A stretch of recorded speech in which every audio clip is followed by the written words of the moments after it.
en que se realiza la evaluación del paciente. Así, por ejemplo, tenemos hipergliceridemia, hipercalcemia como algunas de las causas principales de alteraciones metabólicas. Otras ya menos frecuentes, autoinmunes, uso de fármacos, hay una lista de fármacos que producen la pancreatitis y se han descrito como tales. Hay infecciones, pueden virales, bacterianas, parasitarias, etc. Y hay un grupo importante que nunca se llega a saber exactamente cuál es la causa. En este caso entra en lo que nosotros denominamos pancreatitis idiopáticas, que también es importante evaluar. ¿Por qué? Porque en la medida que nosotros podamos determinar y establecer la etiología de esta enfermedad, vamos a poder evitar la recurrencia, porque si no atacamos la causa, la pancreatitis tiende a recurrir y verdaderamente a traer una serie de complicaciones en el paciente a posterior. La siguiente.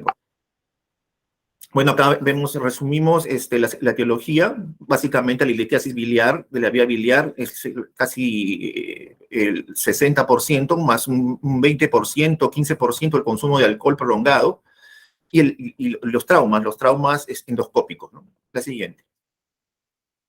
Entonces, ¿cómo diagnosticamos una pancreatitis? Y esto es muy importante porque se ha establecido que nosotros vamos a tener 3 criterios para diagnosticar pancreatitis.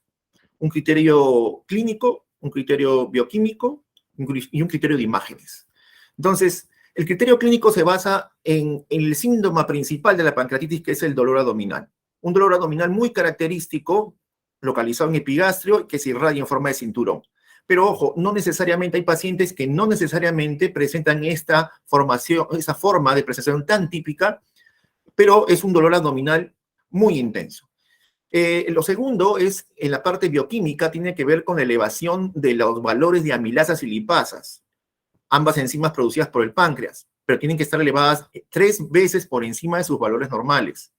Hablamos de que amilasa y o lipasa deben estar elevadas para poder determinar el diagnóstico.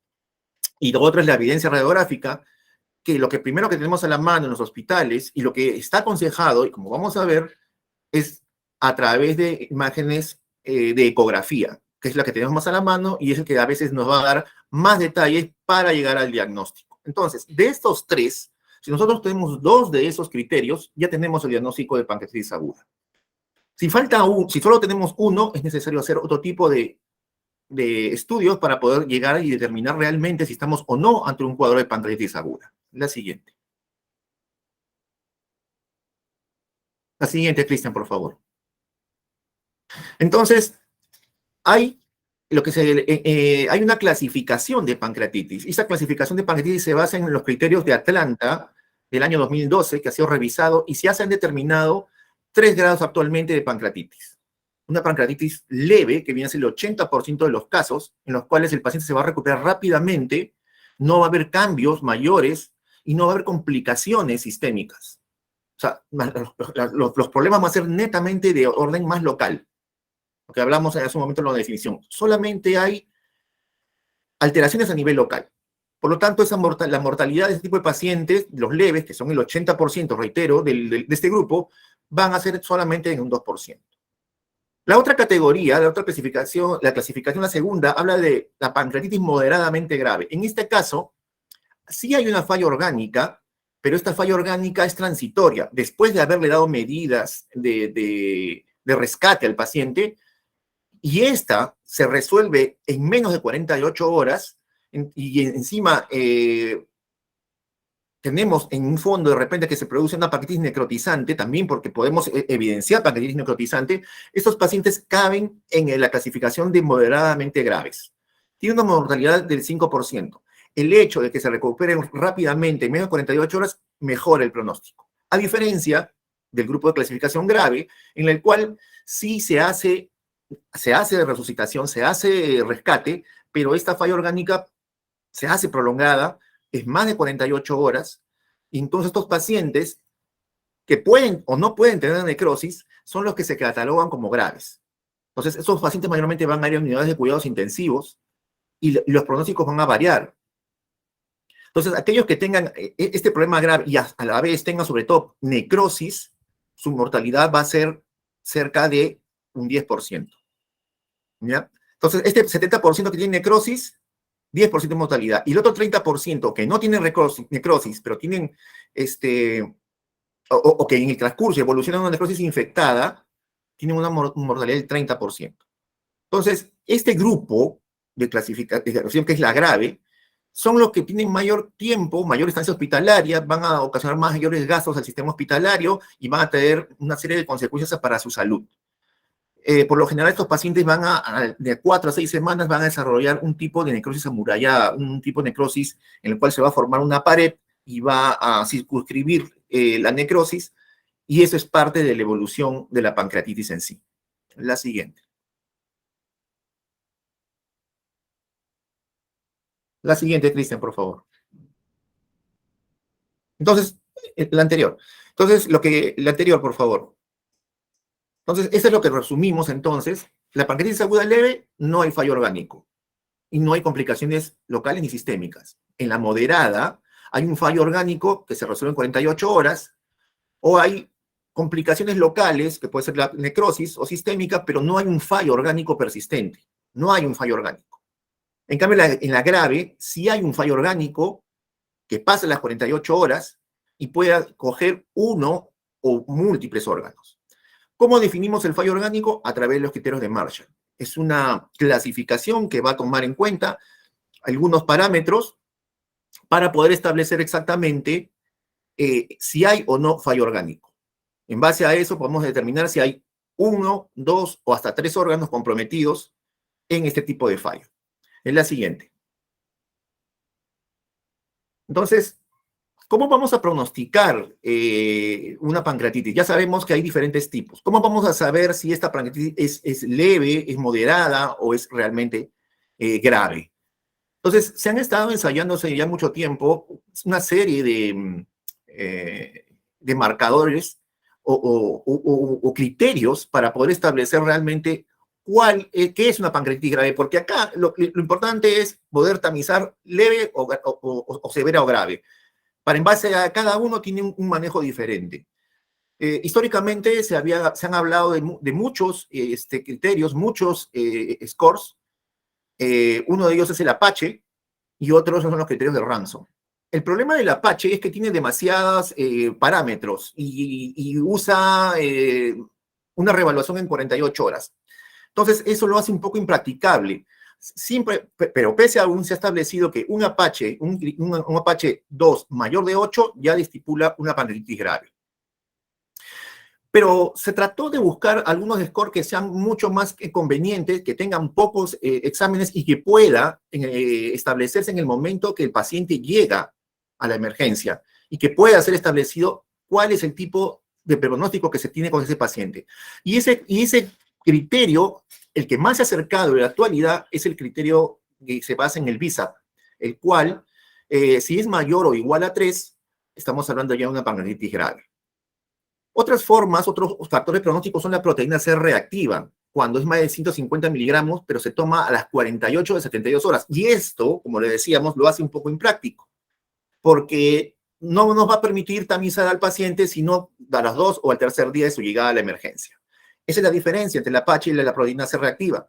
Sí ayudan, pero si queremos tener una idea rápida, tenemos que usar el BISAP como una forma de poder clasificar a los pacientes y establecer su pronóstico. Un BISAP mayor o igual a 3 es severo. Si llega a 5, hay una mortalidad casi del 22%. La siguiente.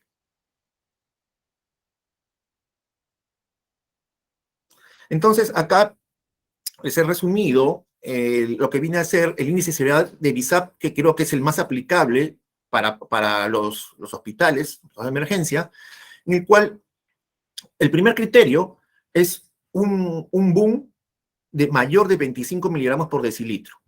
El segundo criterio es la escala de Glasgow. Si esta está a menos de 15 y un deterioro del estado mental, también puntúa.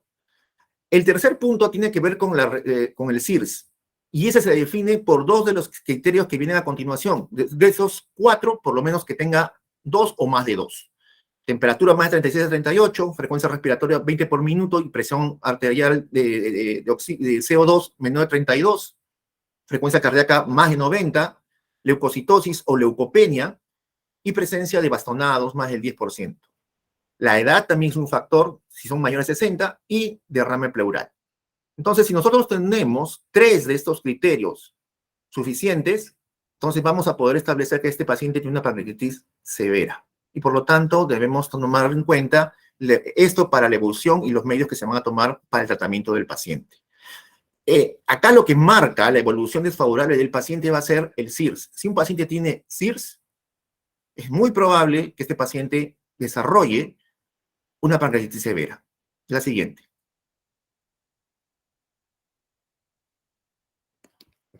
La siguiente, Cristian.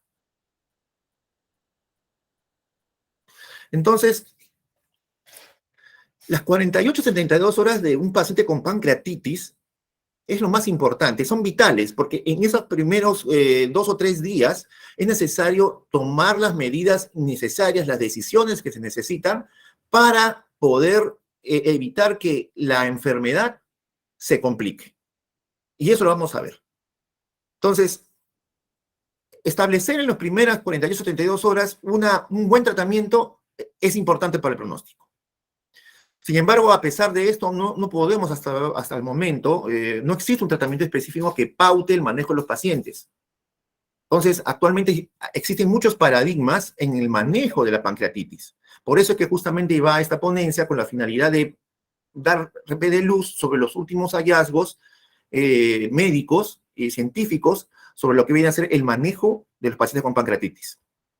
Podríamos decir que a partir de adelante vamos a empezar a revisar cuáles son las nuevas cosas, las innovaciones y las cosas interesantes que han surgido en el estudio de la pancreatitis y su manejo. Adelante, la siguiente, por favor. Un tema muy importante es la hidratación, y justamente hablábamos de eso hace un momento, porque esta hidratación debe ser muy importante en las primeras 24 a 48 horas.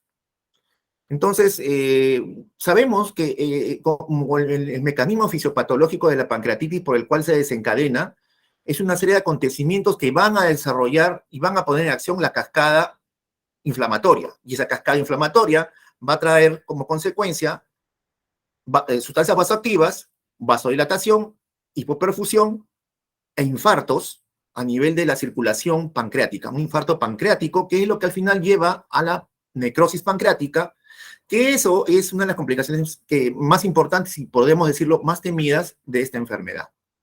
Entonces, se han hecho estudios y una de las cosas muy interesantes es el hecho de que se hablaba siempre, bueno, hay que darle volumen al paciente porque hay una hipoperfusión, hay choque, y entonces el paciente debe tener una volemia adecuada. ¿Pero con qué líquido? Entonces, hay algunos estudios que señalaron que la solución de lactato-Ringer, por ejemplo, va a reducir la inflamación sistémica en comparación con la solución salina. Hay varios estudios que apoyan esto. Hablan del lactato de Ringer que tiene una superioridad sobre todo sobre la solución salina en el momento de expander el volumen. También se vio que el lactato-Ringer reducía los niveles de proteína C reactiva en las primeras 24 horas. Habíamos dicho que la proteína C reactiva, como un reactante de fase aguda, se relaciona mucho con la presencia, la presentación de un proceso inflamatorio importante de la cascada inflamatoria y eleva sus niveles. Entonces, es un marcador. Y se notó que en las primeras 24 horas, cuando nosotros perfundimos al paciente, hidratamos al paciente con lactato-Ringer, esta proteína C reactiva cae, lo que significa que hay un efecto positivo en favor del proceso inflamatorio. La siguiente. Entonces, la hidratación es muy importante, pero se habla de hidratación, pero ¿en qué nivel? No se trata de, sí, hay que ser, o sea, el criterio era siempre ser agresivo con la hidratación, pero hasta un punto, porque si nosotros nos pasamos de agresivos, podemos llevar al paciente a una serie de complicaciones, tanto renales como respiratorias, y al final el paciente va a terminar en una unidad de cuidados intensivos con un manejo de ventilación mecánica y una serie de complicaciones.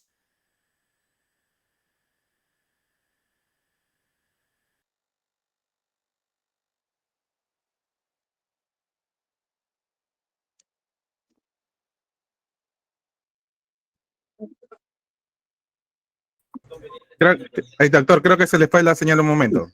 Sí, ya está. Entonces, hablábamos entonces del manejo en las primeras 24 horas. La hidratación agresiva marca un límite de 3 milímetros por kilo hora de solución salina o cristaloides en el manejo de estos pacientes. Esto va a mejorar la mejoría clínica, incluso la pancreatitis aguda leve. Por eso, esta es una medida que se instala en todos los pacientes. Entonces, habíamos justamente hablado cuál es el fundamento de esto, y lo que se trata es expandir el volumen y mejorar la producción de ese vaso depletado. La siguiente, por favor.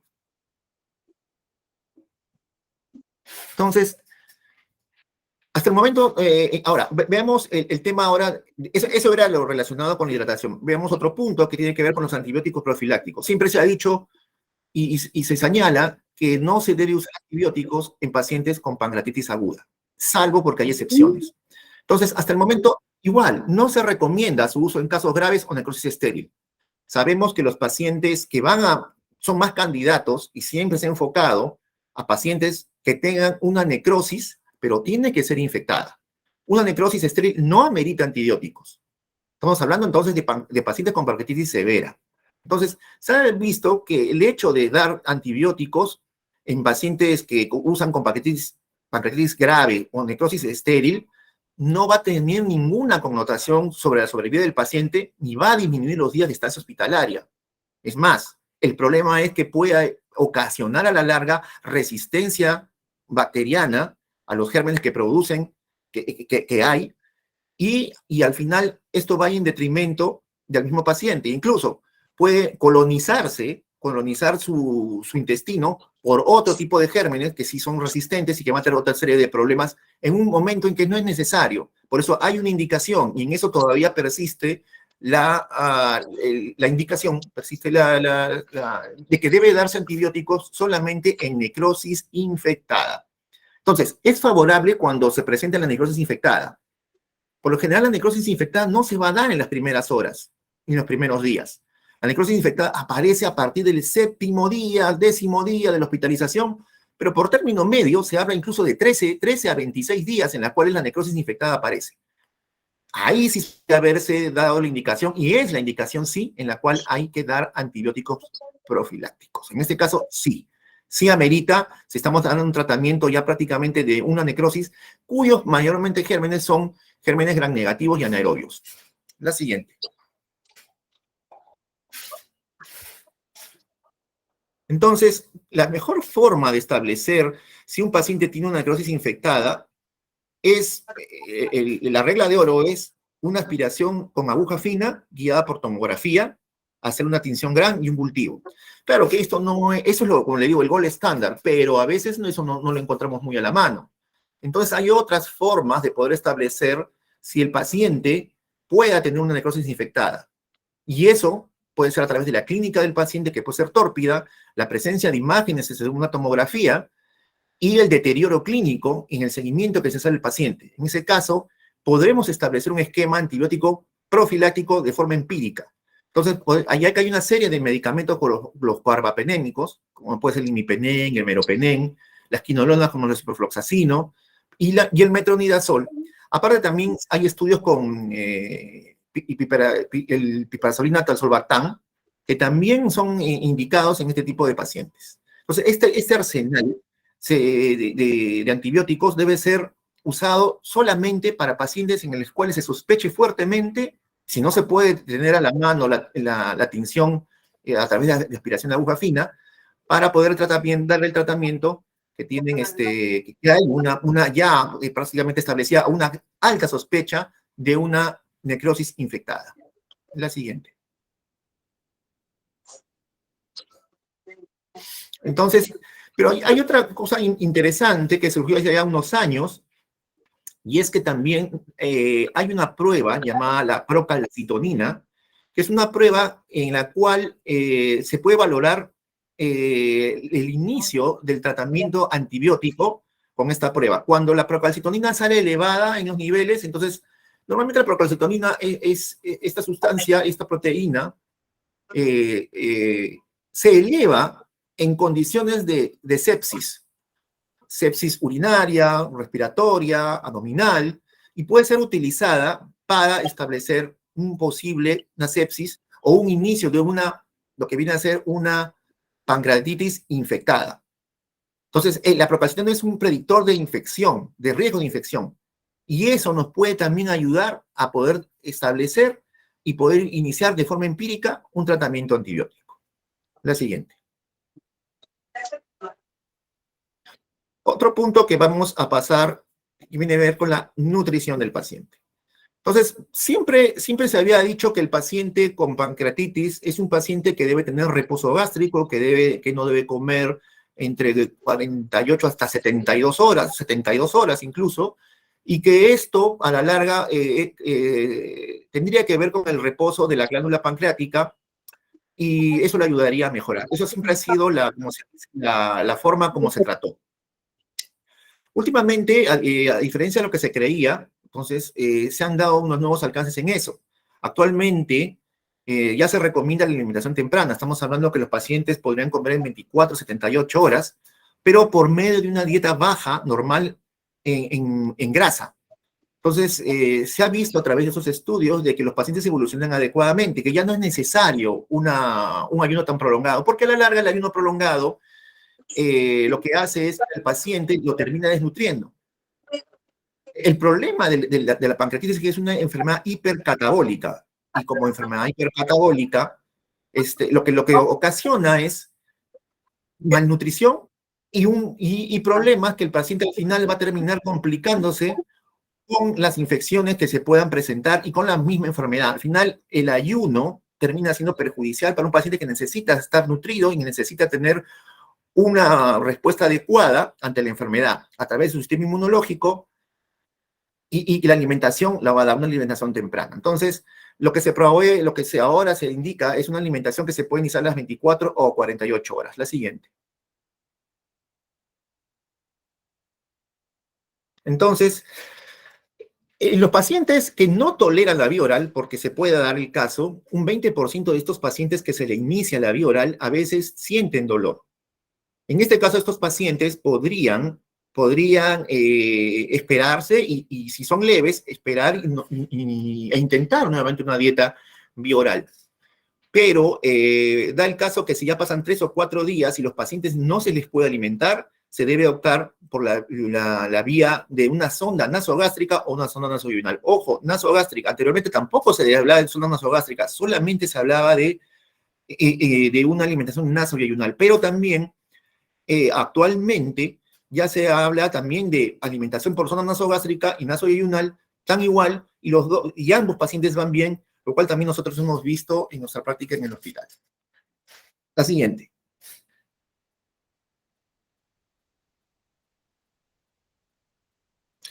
Entonces, ahora, otros productos, por ejemplo, acá que se están revisando, ya dejando de lado un poco la parte de la nutrición, tiene que ver con algunas sustancias, algunos productos como la pentoxifilina, una sustancia que se usa normalmente para el dolor muscular producto de insuficiencia vascular, pero que se le está dando otro tipo de alcance y de estudio. Entonces, los estudios han sido estudios con animales experimentales, y todavía son muy escasos en cuanto a la cantidad de pacientes que se han abordado en los diferentes estudios que se han hecho. Lo que resalta la pentoxifilina es que es un bloqueador del factor necrosis tumoral alfa, y por lo tanto, este tiene que ver con la cascada inflamatoria. Al bloquear la pentoxifilina, este factor necrosis tumoral, hay una respuesta adecuada del proceso inflamatorio que se desarrolla en los pacientes con pancreatitis aguda grave. Y se ha determinado en estos pequeños grupos, al menos los grupos de pacientes que se han podido estudiar, que van a disminuir la cantidad de ingresos a la UCI y la cantidad de días de su estancia hospitalaria en estas áreas. Por lo tanto, es un fármaco que realmente tiene un alcance promisorio. Se espera mejores resultados, y ojo que también que no tiene muchos efectos adversos. Yo creo que en el futuro, de repente, la pentoxifilina se podría, luego de ciertos ensayos y estudios más adelante, formar parte del arsenal de medicamentos que se usan para combatir y evitar el progreso y las complicaciones de la pancreatitis aguda severa. La siguiente. Acá vamos a hablar sobre el tema que viene a ser la parte endoscópica, el RCP y la cirugía. Entonces, acá hablamos, por ejemplo, en qué pacientes hacer CEPRE y en qué pacientes no hacerlo. La CEPRE, como sabemos, es un procedimiento endoscópico, radiológico combinado, que tiene la finalidad de extraer los cálculos de la vía biliar en el caso de que sea la causa de la pancreatitis. Y lo otro es en qué momento también vamos a empezar la cirugía como parte del tratamiento. Entonces, acá lo que se dice es que aquellos pacientes con pancreatitis aguda y colangitis aguda deben de someterse al CIPI en las primeras 24 horas. Este sí es una indicación de todas maneras, es una indicación de primer orden. Paciente con pancreatitis y colangitis, esa es indicación de CEPRE. Y debe ser en las primeras 24 horas con la finalidad de descomprimir la vía biliar. Esta es la única indicación que se ha visto que mejora la evolución del paciente.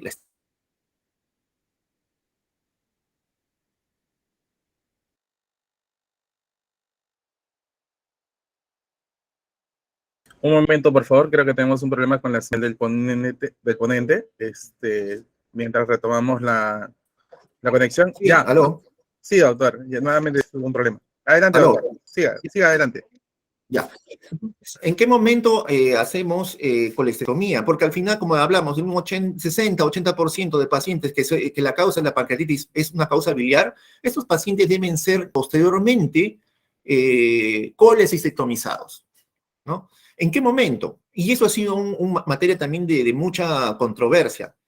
Lo que se señala es que ellos deberían ser colecectomizados antes de su egreso para prevenir la recurrencia de la pancreatitis. Muchos de los pacientes a veces salen por cuestiones administrativas, mayormente, o de ese tipo. Entonces, no se puede a veces hacerle una pancreatitis inmediatamente por cantidad, flujo de pacientes, qué sé yo, otras cosas. En vez de los pacientes tienen que ser dados de alta y regresan al tiempo con nuevos cuadros de pancreatitis recurrente. Entonces, lo que señala esto es que debe establecerse de alguna forma de que los pacientes se vayan de alta ya estando operados para evitar las recurrencias. Y esa es una indicación muy importante que habría que tener en cuenta para, de cierta forma, acondicionar los servicios de salud y la parte administrativa para que se pueda llevar a cabo este tipo de medidas para los pacientes y evitar complicaciones a futuro. La siguiente. Ahora, si hay un paciente que tiene una pancreatitis necrotizante, ¿en qué momento vamos a hacer la operación? ¿En qué momento le vamos a hacer la cirugía? Esos pacientes sí deberíamos esperar que toda la inflamación disminuya, que disminuyan las colecciones, que se resuelvan, y eso recién ahí poder operar.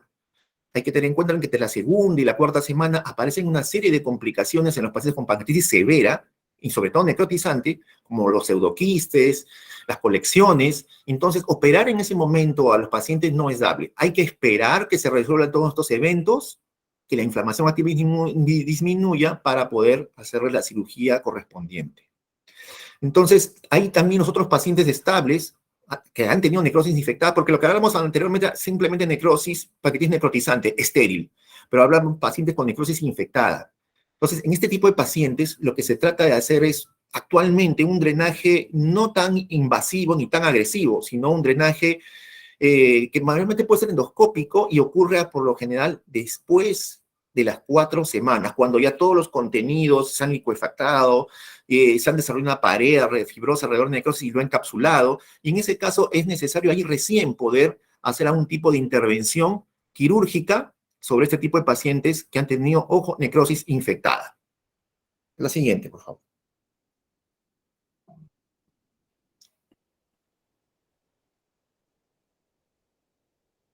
Cristian, la siguiente, por favor. Entonces, para este tipo de... La anterior, por favor, la anterior. Para ese tipo de... Sí, la anterior. Para ese tipo de pacientes, entonces lo que se está haciendo actualmente es usar métodos mínimamente invasivos, como les decía. En este caso, una de esas formas es el ultrasonido endoscópico, una econdoscopía que usa una prótesis metálica de posición luminal, que es una técnica que se está desarrollando con la finalidad de abordar ese tipo de pacientes. Otro tema importante es que la presencia de los pseudoquistes asintomáticos y necrosis pancreática no es justificación de cirugía. Eso no debe ser intervenido. Por eso hablamos de darle siempre la chance y ser conservadores, de esperar que estos pacientes, esperar que se resuelvan estos eventos, que se localicen su extensión y ver qué cosa se puede hacer más adelante. Muchos de ellos tienden a reabsorberse. La única indicación para una cirugía sería en el caso de que el paciente tenga manifestaciones, por ejemplo, llenura precoz, no permita dolor constante, o un pseudoquiste muy voluminoso que no le permite alimentarse adecuadamente, y en ese caso habría que sí tomar algún tipo de medidas quirúrgicas, ¿no? Pero por lo general, este tipo de pseudoquistes asintomáticos, cuando son asintomáticos, ojo, y hay necrosis pancreática, que no hay infección, es mejor darle la chance.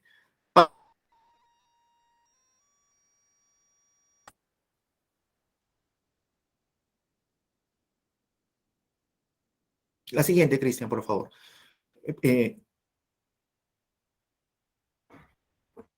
En este caso, en este punto ya vamos a ver las indicaciones de los estudios, en qué momento se indican ciertos estudios, por qué sí, en por qué no en otros, de lo que viene a ser para la pancreatitis.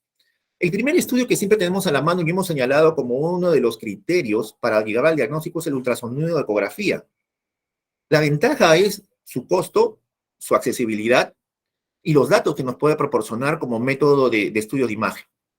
Entonces, sabiendo que la pancreatitis en un 80% de los casos está dado, casi 60-80% de los casos por una cuestión biliar, el ultrasonido lo va a poder detectar precozmente.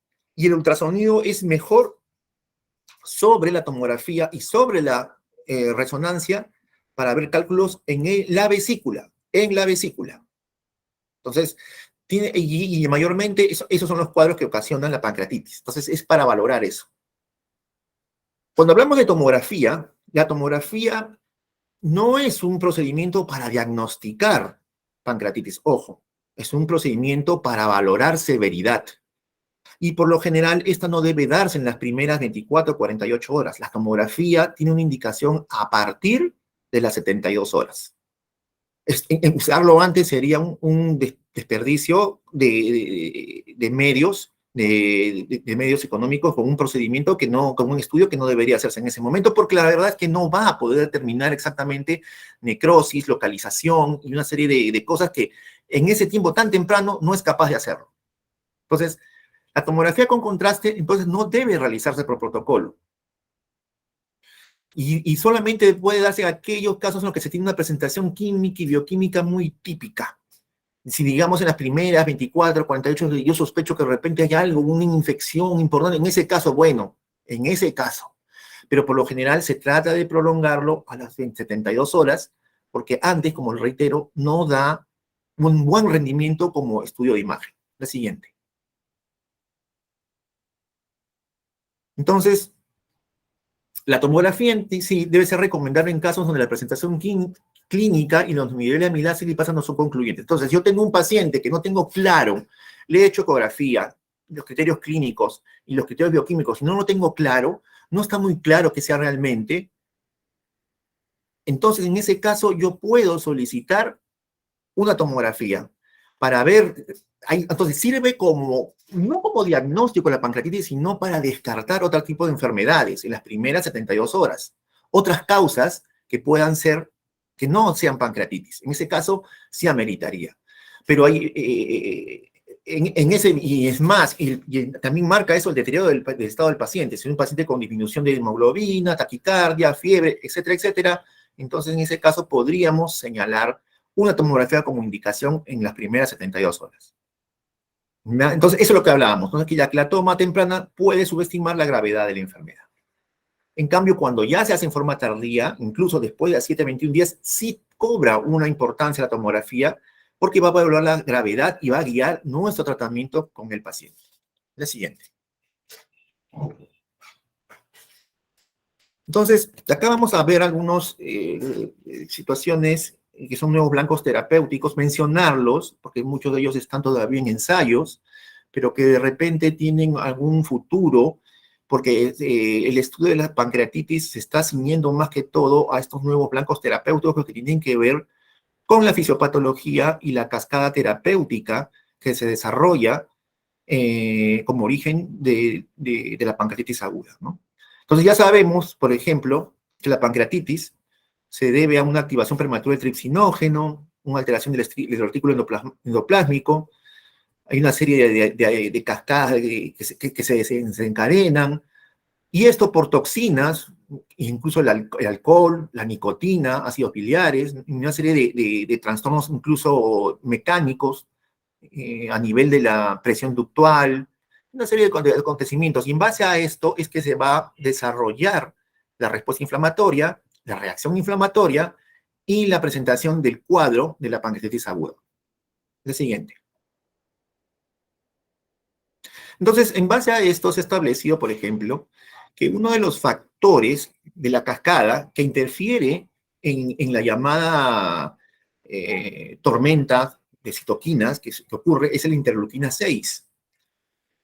Y se ha establecido, y hay actualmente estudios de tipo experimental y estudios todavía que se están dando sobre este producto que es el tocilizumab, un producto que se usa en la artritis reumatoidea y que se estuvo usando ahora en la última pandemia de COVID en pacientes en las cuales había una tormenta de citoquinas. El tocilizumab tiene el efecto de actuar sobre la interleuquina 6, compite con la interleuquina 6 y disminuye la cascada de inflamación.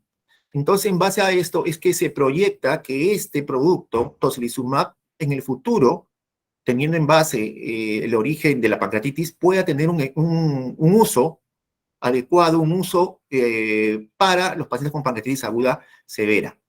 Ese es un estudio que se está desarrollando y que se espera a un tiempo que se pueda dar y que pueda tener buenos resultados a favor del tratamiento para la pancreatitis aguda. La siguiente. Y acá los pancreatitis y el COVID-19, justamente lo que hablábamos, un 17% incluso de los pacientes que desarrollaban COVID hacían pancreatitis. ¿Por qué? Por la llamada tormenta de citoquinas. Entonces, sabemos que el COVID se produce tormenta de citoquinas y eso también implicaba el páncreas. Entonces, a eso está asignado el tocilizumab. En base a esto es que se está explorando y se está estudiando de forma experimental y se está viendo hasta ahora cosas auspiciosas en relación al manejo y se espera que en el futuro pueda darse este tipo de cosas a favor que nos ayuden a combatir las complicaciones de la pancreatitis severa. Lo siguiente. Entonces, las conclusiones de esta ponencia son las siguientes. La pancreatitis aguda es una de las enfermedades con gran incidencia y prevalencia en múltiples grupos etarios. Sabemos, puede estar en todas las edades. Es importante su reconocimiento, tratamiento y diagnóstico temprano para evitar las múltiples consecuencias tanto para el paciente como para las instituciones a su cargo. Justamente que se lo apuntamos con esta ponencia. Entonces, el futuro del tratamiento de la pancreatitis está basado en la hidratación, en la infusión, en el manejo.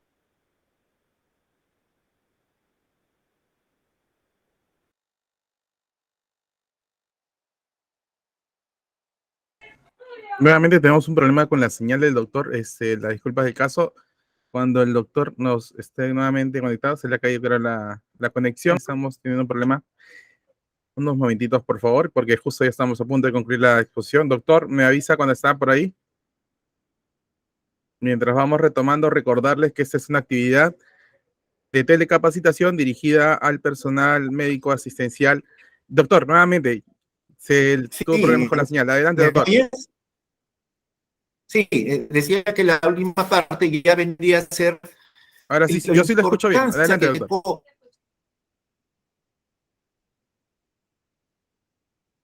Que cobra el hecho... Sí, y finalmente es la importancia que significa el manejo de los pacientes que tienen complicaciones como insuficiencia exocrina, insuficiencia endocrina, la diabetes y ese tipo de complicaciones que es importante poder manejarlos en una forma adecuada. De eso se basa justamente las conclusiones de esta ponencia. Muchas gracias. Muchas gracias, doctor. Vamos a dar pase. Sí, le escuché. Estaba un poquito entrecortado, doctor, pero sí se le llegó a escuchar lo que tenía que llegar, el mensaje. Doctor, vamos a dar pase un momento a ver las preguntas, doctor. Mientras el doctor se vuelve a conectar, porque ha tenido un problema con su conexión, Recordarles que esta actividad viene siendo grabada y posteriormente será subida a nuestro canal de YouTube del Hospital de Emergencia José Casimiro Ulloa, donde podrán encontrar esta y otras ponencias que se han desarrollado dentro del marco de telecapacitación y TLIC que viene desarrollando el Hospital de Emergencia José Casimiro Ulloa. También los invitamos a seguirnos en nuestras redes sociales para las siguientes exposiciones que tenemos también para el público en general y público asistencial. Nuevamente, doctor, le escuchamos, doctor. Estaba haciendo el cierre, pero vamos a dar pase si está bien su audio para poder resolver algunas consultas que quizás tengan por ahí los participantes de esta actividad. A ver, si alguien tuviera una pregunta, los escuchamos en este momento. Aprovechen la participación del expositor, del doctor Renzo Castillo, que nos ha acompañado hoy. Tenemos también en redes sociales, no ha habido mayores consultas, salvo felicitaciones por la ponencia.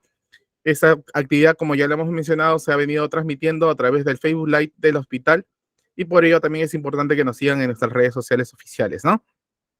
Creo que no hay más preguntas. Vamos a dejar, creo que el tema por acá, ya que no veo manos levantadas ni veo comentarios que hayan agregado. Ah, sí, o sea, ¿hay uno? Sí, bueno, están agradeciendo la ponencia, doctor. Creo que lo vamos a dejar hasta acá. Doctor, invitarle a una siguiente sesión. La próxima semana tenemos nuevamente un tema ya dirigido al público en general. Igual tenemos un tema también con el pediatra, con el doctor Al Jiménez, la próxima semana. Por eso los invitamos y es importante que nos sigan a través de nuestras redes sociales. Y recordarles que también la promoción del número de InfoSalud, el 113, para cualquier consulta médica adicional que tuvieran ustedes. Bueno, doctor, nos despedimos hasta una nueva oportunidad. Muchas gracias por su participación, doctor. Muchas gracias. Hasta luego, doctor.